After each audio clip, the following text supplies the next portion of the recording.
이제 시급 $10 작업보다도 $10,000 작업을 많이 하는 법은 자신의 연봉을 시급으로 계산해 본 적이 있는가? 당신의 직장인이 아닌 사업가나 프리랜서라면 연수입을 일한 시간으로 나눠서 시급을 계산해 보았을 수도 있다.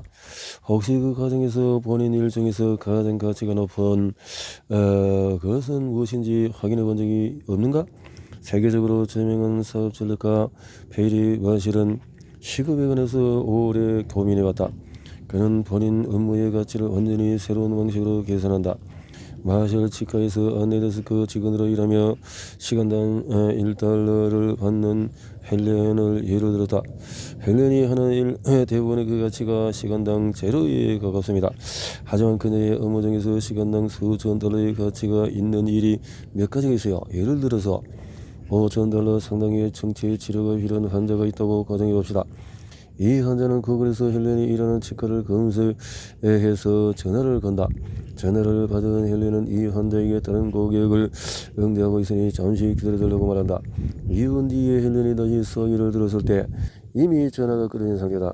2분 전만 해도 헬렌의 치과에서 $5,000를 쓸게 여겼던 이 고객은 통화 대금에 지쳐서 도망간 뒤에 다시는 돌아오지 않았다. $5,000를 잃는데 고작 2분밖에 걸리지 않았어요. 마셜이 말했다. 사람들은 누구나 하루 동안의 가치가 낮은 일과 높은 일을 모두 하면서 살아간다. 마실은 자신의 업무 중에서 시간당 $1,000 또는 $10,000를 버는 일이 무엇인지 잘 파악한 다음에 이 일을 일정에 또 많이 포함시켜야 한다고 강조한다. 또한 가치가 낮은 일이 무엇인지 아는 것만으로도 충분하지가 않다. 마실은 시간당 가치가 낮은 업무가 무엇인지 파악했다면 그 일을 줄이거나 전부 그만둘 방법을 찾아야 한다고 말한다. 모든 시간이 똑같은 가치를 창출하지는 않는다. 그래서 사소한 일부터 해서 시간당 얼마나 받는가까지도 사고방식을 업무 외적인 부분에도 적용을 해본다. 이렇게 일정표에서 불시 업무를 없애라. 일정표에서 이번 주 일정을 살펴보자. 당신의 역할에서 주체 목적이 명확하지 않은 회의가 들어있는가? 만약 위조만해서 그렇다라고 했다면 당신의 캐리어는 쓸모없는 일정으로 채워질 가능성이 크다. 일정 관리 소프트웨어 서 불신. 저는 그날 계획을 살피면서 이 일이 내가 원하는 결과와 그래서 네트워킹 행사로 예로 들었다. 네트워킹 행사에 참여하면은 사람들을 만나서 새로운 지식을 얻고 신규 고객도 유치할 가능성이 있지만 사실 확실히 그러리라는 보장은 없다. 그는 다음과 같이 덧붙였다. 저는 오직 확실하고 긴급하고 중요하다고 생각하는 일에만 집중합니다. 나머지 일은 신경 쓰지 않으려고 해요. 대기업에 다니는 친구들과 대화하다 보면은 업무 시간의 상당 부분을 프리야다르 씨가 말하는 불신 업무를 하며 보낸다는 충격적인 말을 자주 듣고 난다.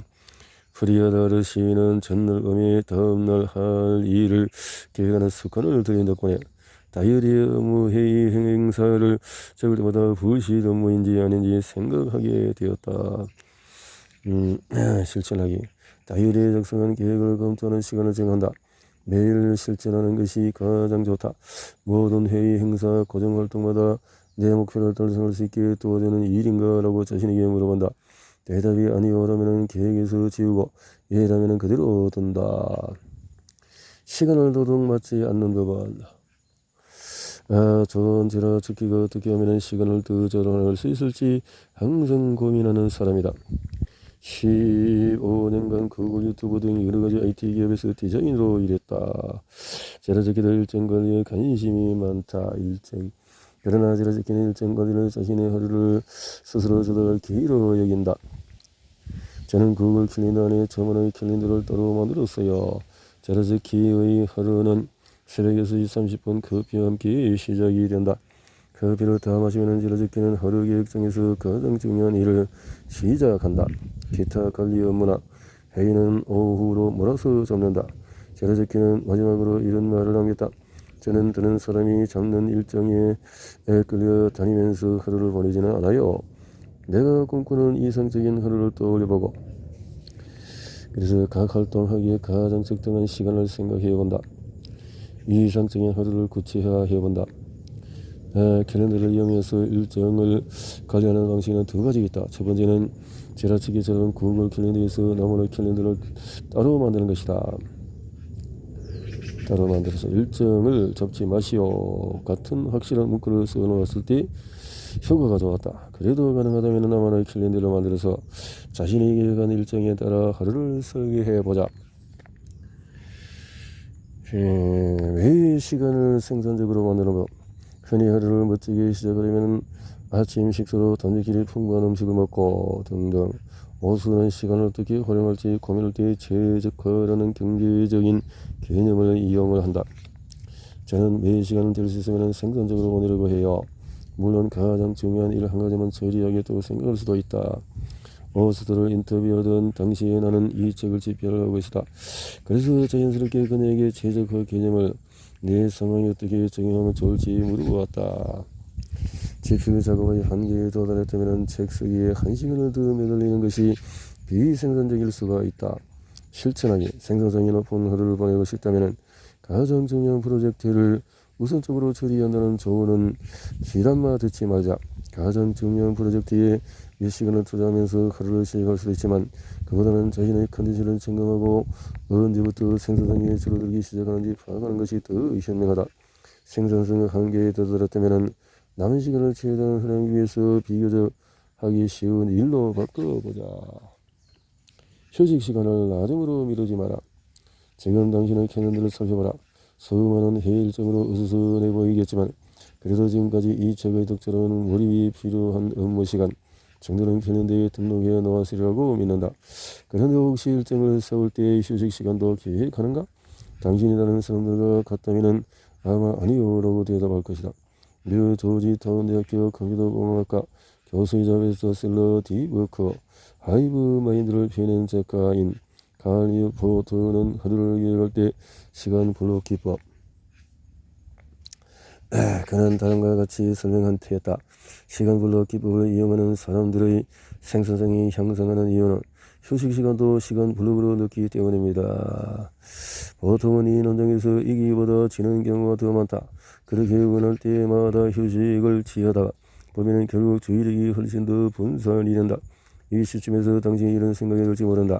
그건 당신에게나 해당하는 소리지. 내 다이어리는 일정으로 가득 차 있다고. 쉴 시간이 없단 말이야. 다행히도 좋은 소식이 있다. 휴식 시간은 그렇게 길지 않아도 된다고 한다. 잠깐. 이외에 휴식이 갖는 매력적인 장점이 하나 더 있다. 짧은 휴식은 기억력 향상에 도움이 된다. 10분 휴식. 실천하기. 하루 일정을 세울 때에 30분을 잡아서 캘린더에 그래서 일정을 세울 때 휴식 시간을 미리 잡아둔다. 이렇게 그러면 회의가 연달아 있을 때도 일정 중간에 5분간의 휴식 시간을 충분히 집어넣을 수가 있다. 5분간의 휴식.